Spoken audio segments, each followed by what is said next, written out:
BJP ಅವರು ಅದ್ವಾನಿ ಅವ್ರಿಗೆ ಒಂದು ನಮಸ್ಕಾರ ಕೂಡ ಮಾಡೋದಿಲ್ಲ. ನೀವು ಬಿಜೆಪಿ ಅಧಿಕಾರಕ್ಕೆ ಬರಕ್ಕೆ ಕಾರಣವಾದ ಅದ್ವಾನಿಗೆ ಒಂದೇ ಒಂದು ನಮಸ್ಕಾರ ಮಾಡೋ ಯೋಗ್ಯತೆ ಇಲ್ಲ ನಿಮಗೆ. ಇವತ್ತು ದೇವರಾಜ ಅರಸು ಕಾಂಗ್ರೆಸ್ ಪಕ್ಷ ಅವ್ರನ್ನ ಸೃಷ್ಟಿ ಮಾಡಿರೋದು, ಬಿಜೆಪಿ RSS ಅಲ್ಲ.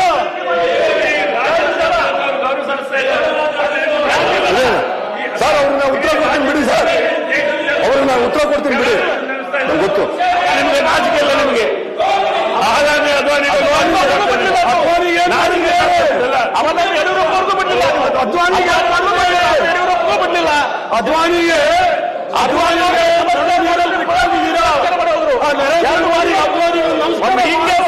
ಇದು ಇಲ್ಲ. ಅಯ್ಯೋ 10 ನಿಮಿಷ ಮುಂದೂಡಿದ್ದೀನಿ ಅಲ್ಲ, ಅಂಬಾರಿ ಆಯ್ತು. ಕರ್ನಾಟಕ ನ್ಯೂಸ್ ಬೀಟ್ ಫಾಲೋ ಮಾಡಿ, ಸಬ್ಸ್ಕ್ರೈಬ್ ಮಾಡಿ.